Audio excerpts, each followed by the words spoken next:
ഒക്കെയാണോ ഞങ്ങള് ലോകത്തെ എല്ലായിടത്തും ആദ്യം 9%, 7 to 9% പ്ലാസ്റ്റിക് ആണ് റീസൈക്കിൾ ചെയ്യണത്. ബാക്കി 91% പ്ലാസ്റ്റിക് റീസൈക്കിൾ ചെയ്യുന്നില്ല. അതിൻ്റെ ലോ വാല്യൂ പ്ലാസ്റ്റിക് എന്നാണ് കോമൺ ലെവൽ കാറ്റഗറൈസ് ചെയ്യണത്. ആ ലോ വാല്യൂ പ്ലാസ്റ്റിക് ആണ് വേൾഡ് മൊത്തം ഇഷ്യൂസ് ഉണ്ടാക്കുന്നത്. അതിനൊരു എൻഡ് സൊല്യൂഷനാണ് ഈ ബ്രിക്ക്. അതായത് ആരും ഉപയോഗിക്കാതെ വേസ്റ്റ് ആയിട്ട് ഡംപ് ചെയ്തിരിക്കുന്ന എല്ലാതരം പ്ലാസ്റ്റിക്കുകളും, ഓൾ സോർട്സ് ഓഫ് പ്ലാസ്റ്റിക്. ഇപ്പം നിങ്ങളുടെ മൊബൈൽ ഫോൺ ആയിക്കോട്ടെ, കണ്ണട ആയിക്കോട്ടെ, ഹെൽമെറ്റ് ആയിക്കോട്ടെ, ഈ തെർമോകോള്, നോൺ പ്ലാസ്റ്റിക് എല്ലാം, അതുപോലെ പോളിസ്റ്റർ സാരി, അങ്ങനെ ഭൂമിക്ക് ദോഷകരമായ എല്ലാതരം പ്ലാസ്റ്റിക് അടങ്ങിയ വസ്തുക്കളും ഒരു പ്രത്യേക ടെമ്പറേച്ചറിൽ പൊടിച്ച് മിക്സ് ചെയ്ത് ഉണ്ടാക്കുന്ന ബ്രിക്കാണിത്. ഇത് ഡയറക്റ്റ് പെയിന്റ് ചെയ്യാം, അതുപോലെ പ്ലാസ്റ്റർ ചെയ്യാം, പിന്നെ ടൈൽ ഒട്ടിക്കാം. പിന്നെ കൊച്ചിൻ യൂണിവേഴ്സിറ്റി ഇത് ടെസ്റ്റ് ചെയ്തപ്പോൾ ഇതിന്റെ സ്ട്രെങ്ത് സിമെന്റ് ബ്രിക്കിനേക്കാൾ 3 ഇരട്ടി സ്ട്രെങ്ത് ആണ്. ഇപ്പൊ എന്റെ കയ്യിലിരിക്കുന്ന ബ്രിക്കിന്റെ സ്ട്രെങ്ത് 29.75 മെഗാപാസ്കൽ. അല്ല, സ്ട്രെങ്ത്തും പേലോഡും. അപ്പോൾ നമ്മൾ സിമെന്റ് ബ്രിക്കിന്റെ 3 ഇരട്ടി സ്ട്രെങ്ത് ചെയ്തിട്ടുള്ളത്. ഷെൽഫ് ലൈഫ് 500 വർഷമാണ്. പിന്നെ തീ പിടിക്കത്തില്ല. നമ്മളെ ഒരു പർട്ടിക്കുലർ ഒരു ബിൽഡിംഗ് ഒക്കെ പൊളിഞ്ഞു പോകുന്ന അത്രക്കും ടെമ്പറേച്ചർ വരുന്ന സമയത്ത് ഇത് താറ് ഉരുകണല്ലോ, ഉരുകി താഴത്തെയുള്ളൂ, ഒരു കാരണവശാലും തീ പിടിക്കത്തില്ല. അപ്പോൾ ഫയർ റിട്ടാർഡന്റ് ആണ്. സിമെന്റ് ബ്രിക്കിനേക്കാൾ 3 ഇരട്ടി സ്ട്രെങ്ത് ഉണ്ട്. സിമെന്റ് ബ്രിക്കിന്റെ ഹാഫ് ദ വെയിറ്റ് ഉള്ളൂ. പിന്നെ പ്രൊഡക്ഷൻ കോസ്റ്റ്, കൺസ്ട്രക്ഷൻ കോസ്റ്റ് നമുക്ക് 1/3 ആയിട്ട് കുറക്കാം.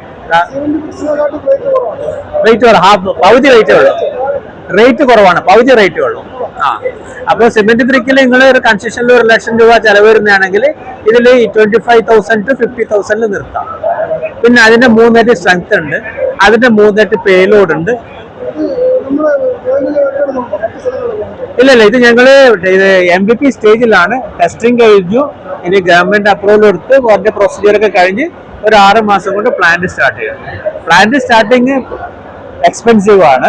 പക്ഷേ നമ്മുടെ എൻ പ്രോഡക്റ്റ് സിമെന്റ് ബ്രിക്കിന്റെ പകുതി പോലും വരത്തില്ല. കൺസ്ട്രക്ഷൻ കോസ്റ്റും ഹാഫ് ദ പ്രൈസ് ആണ്. ഐഡിയലി നമുക്ക് swimming pool, sewage tunnel, septic tank, അതുപോലെ വെള്ളപ്പൊക്കം കൂടുതലുള്ള ഏരിയയിൽ, വാട്ടർ ലീച്ചിങ് കൂടുതലുള്ള ഏരിയയിൽ ഒക്കെയാണ് നമ്മൾക്ക് റെക്കമെൻഡ് ചെയ്യണം. പക്ഷേ you can use it anywhere. You can directly replace cement brick with brick. പിന്നെ ഇതാണ് സ്റ്റാർട്ടപ്പാണ്. ഇതാണ് ഞങ്ങൾ ഫൈനലി ചെയ്യാൻ ഉദ്ദേശിക്കുന്ന ബ്രിക്കിന്റെ മോഡല്. ഇത് ലോക്ക് മോഡലാണ്. ഈ സൈഡ് ലോക്ക് ചെയ്യാം, അതുപോലെ ഈ സൈഡിൽ ലോക്കാണ്. അങ്ങനെ ലോക്ക് ചെയ്ത് പോവാം.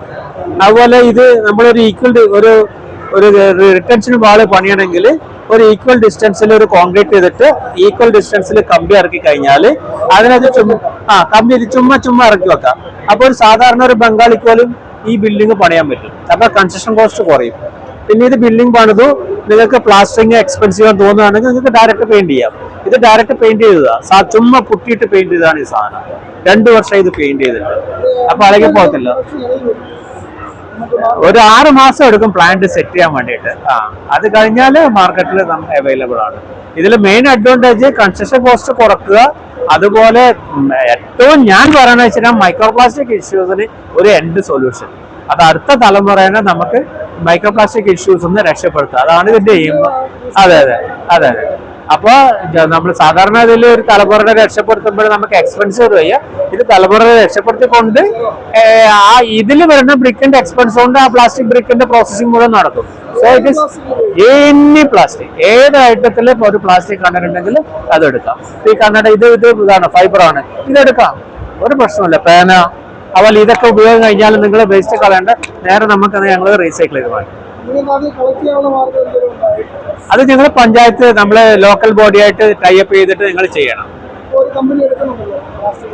അതിന്റെ പലരും എടുക്കുന്നുണ്ട്, പല പ്രോസസ്സ് ചെയ്യുന്നുണ്ട്. നമ്മുടെ പ്രോസസ്സ് മൈക്രോ പ്ലാസ്റ്റിക്കിന്റെ ഒരു എൻഡ് സൊല്യൂഷൻ. ഇപ്പൊ ചിലര് നമ്മുടെ റോഡ് ടാറിങ്ങിന് ഉപയോഗിക്കുന്നുണ്ട്. അതൊരു എൻഡ് സൊല്യൂഷൻ അല്ല. അവര് പെറ്റ് ബോട്ടിൽ ഉപയോഗിക്കുന്നു. അത് വേറെ ടയറിലും കാലാവസ്ഥയുടെ വ്യതിയാനത്തിലും ഇത് പ്ലാസ്റ്റിക്, മൈക്രോ പ്ലാസ്റ്റിക് ആയിട്ട് വെള്ളത്തിലും മണ്ണിലും പോയിട്ട് അതുവഴി ഇൻകേസ് നമ്മുടെ ശരീരത്തിലേക്ക് വരുന്ന സിറ്റുവേഷനാണ് ഉള്ളത്. അതിനൊരു സൊല്യൂഷനാണ് ഇത്. ഇതിപ്പോ എന്തെങ്കിലും ഒരു കാലത്ത് നിങ്ങൾ ബിൽഡിംഗ് പൊളിക്കുന്ന സാഹചര്യം വന്നാൽ അത് എഗൈൻ റീസൈക്കിൾ ചെയ്യാം. അങ്ങനെ 9 തവണ നമുക്ക് ഈ സാധനം റീസൈക്കിൾ ചെയ്യാം. 9 തവണ. ലാസ്റ്റ് ആകുമ്പോഴേക്ക് അത് കാർബണായിട്ട് മാറും. ഇന്നിട്ട് അപ്പോഴേക്കും ഒരു 500-600 വർഷം എടുക്കും. അതാണ് ഇതിന്റെ ടെക്നോളജിയുടെ ഒരു വ്യത്യാസം. ഞങ്ങൾ എറണാകുളത്താണ് Biomart sustainable projects private limited Kerala സ്റ്റാർട്ടപ്പിൽ രജിസ്റ്റർ ചെയ്തതാണ്. കേരള സ്റ്റാർട്ടപ്പ് മിഷനാണ് ഞങ്ങളെ നല്ല രീതിയിൽ സപ്പോർട്ട് ചെയ്യേണ്ടത്. ഈ റീറ്റൻഷൻ വളൊക്കെ അവരുടെ ഫാബ് ലാബ് ചെയ്തു തന്നാണ്. നമുക്ക് പ്രോഡക്റ്റ് പിച്ചിങ്ങിനും എല്ലാറ്റിനുള്ള സപ്പോർട്ട് കേരള സ്റ്റാർട്ടപ്പ് മിഷൻ തരുന്നുണ്ട്. ഇല്ല, ഇത് MVP സ്റ്റേജിലാണ്. മിനിമം വയബിൾ പ്രോജക്റ്റ്, അതായത് ഇറ്റ് ഈസ് എ വയബിൾ എന്നുള്ള ഇത് പോവാ ഇനി ഇൻസ്റ്റാൾ ചെയ്യണം.